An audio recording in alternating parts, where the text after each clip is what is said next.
Magandang araw mga kaibigan. Bigyan natin ng reaction, opinion ngayon itong post ng News 5. Title, Truth Commission on Drug War Killings. Nanawagan si Catholic Bishops Conference of the Philippines President at Caloocan Bishop Cardinal Pablo Virgilio David kay President Bongbong Marcos na bumuo ng Truth Commission na mag-iimbestiga sa libo-libong pagpatay kaugnay ng war on drugs ng nakaraang administrasyon. Sa isang sulat na may pitsang November 7, 2025, sinabi ni David na makakatulong ang pagbuo ng National Truth and Reconciliation Commission sa pagbabalik ng dignidad ng mga kaanak ng mga biktima. Maaari ring magsilbi ang Truth Commission bilang safe venue para sa mga biktima at testigo. Pwede rin itong mag-review ng mga di pa nare-resolbang kaso at magrekomenda ng mga reforma. Silence breeds resentment and fear. Sabi ng kardinal, truth restores dignity, trust, and moral coherence to our democracy. Ayan. So, kaliwat kanan ng mga komisyon, may Independent Commission on Infrastructure. Iimbestigahan din ang mga flood control projects panahon ni PRRD. Sa Cebu, nagsabi si Auntie Claire Castro na kabilang sa iimbestigahan, pinaghihinalaan na sanhi ng pagbaha sa Cebu, itong pagdaan ni Bagyo Tino ay ang mga flood control project sa panahon ni Duterte. Okay ha? So ito na. Hindi pa nga umaarang ka, wala pang nagagawa ang Independent Commission on Infrastructure. Another commission, Truth Commission on War on Drugs. Grabe naman, ano? Ang ganda ng kanilang script. Tanong, gastos. Sinong gagastos dyan? Sinong magbabayad sa mga sweldo? Di ba taong bayan na naman? Oras pagkagastusan ang iniisip nila na mismong mga biktima ng bagyo, na biktima na nga sila, kakaunti pa ang ibigay na tulong, 5,000 sa nasiraan ng bahay, 10,000 sa mga completely destroyed, yung 10,000, 5,000 lang yung mga damage. Kakaunti. Tapos ito, mag-iisip na naman sila ng pagkakagastusan. Truth Commission. Di pa sila nagsawa. 19th Congress, Quadcom, ilang buwan? 11 months ba yun? Ang tagal. Ang daming investigasyon. Ano? May nakasuhan ba? Wala, ni isa. Nag-recommend lang yung Quadcom na kasuhan si Duterte. Siya ang mastermind sa lahat ng sindikato sa Pilipinas. Ganon ang ano. Ganon ang Quadcom report. Meron bang naikaso? Wala naman. Kasi mismo ang DOJ Secretary umamin na wala namang ebidensya o kakaunti ang ebidensya. Kaya ang ginawa, kinidnap na lang ang ating Tatay Digong, in-extradite, isinorender sa ICC. Diba double jeopardy? Tawag ba yan? Double jeopardy. Nakakulong na ang tao doon. 8 months. March 11 to November 11, 8 months ago. Nandun, naghirap ang ating Tatay Digong. Tapos ngayon, sulat-sulat ko, no?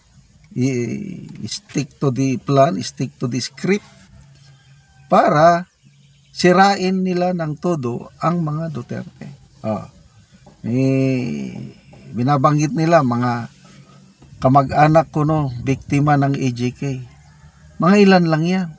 Hindi nyo nga mabilang-bilang eh. Kumusta naman yung mga kamag-anak ng mga naging biktima ng mga adik? Alin ang mas marami? Yung alleged AJK victims o yung mga tunay na biktima, mga ninakawan, basta nilapastangan ng mga adictos benedictos? One-sided kayo eh. Puros lang mga adictos ang tinitignan ninyo. Pag alis ni PRRD sa kanyang pwesto, siya ang presidente na may pinaka-highest na trust and approval rating. Recorded yan. 88%. Itong kasalukuyang presidente, ilan ang kanyang approval rating? 29% lang. Tapos, puros kayo investigasyon. Sige, imbestiga. Hindi takot ang mga Duterte. Kaming mga DDS, nagkakaisa.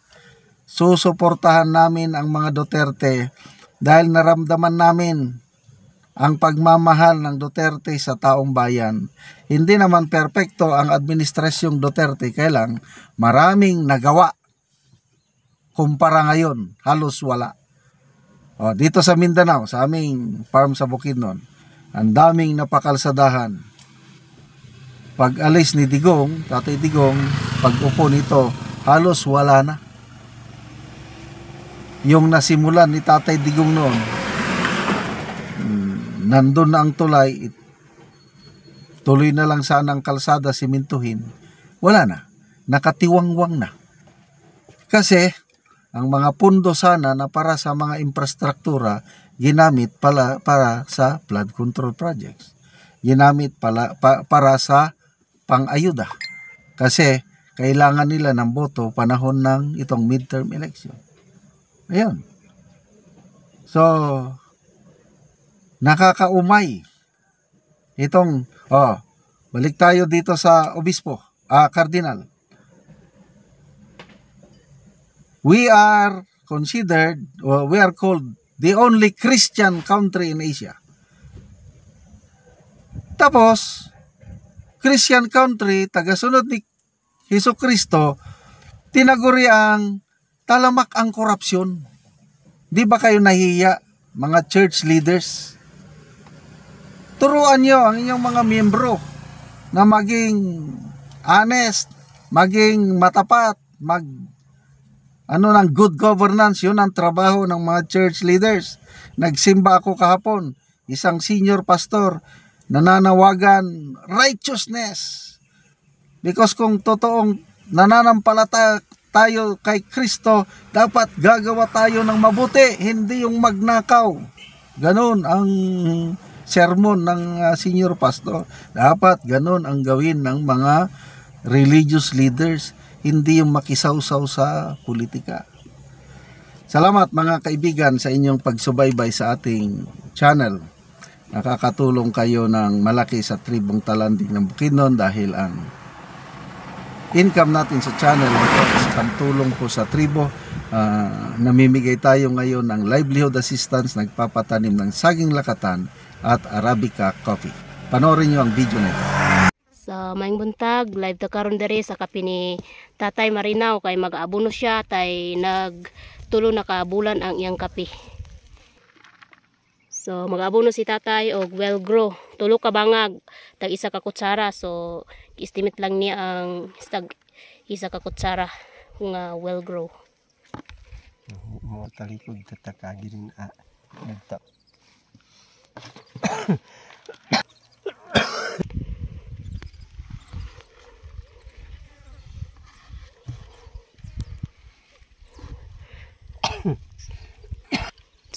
So man og abono, so maga-spray na pod si Tatay karon.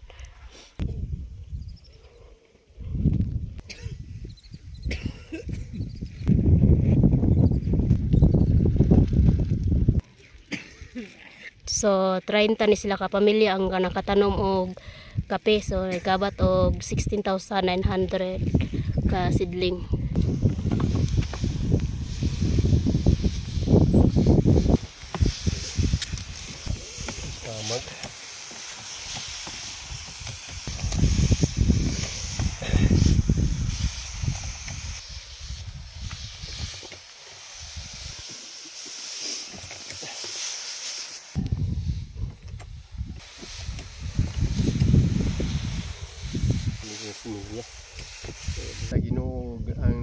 sponsor sa kape nga gihatagang media og similya aron makatanom ami ang mga senior nga kung swertehon mi panaranginan sa Ginoo na ang iyang mga harvest pinaagi sa iyang pagtabang sa mua. Kagyan. Salamat sa Ginoo nga salamat gyud sa Ginoo nga iya kaming tabangan. Sige, tatay, salamat po. So, si tatay, sana siya ka-senior. So, nagatanom na lang siya kape. Kaya nagpasalamat siya kay natagaan siya og kape. Tanom niya po kape.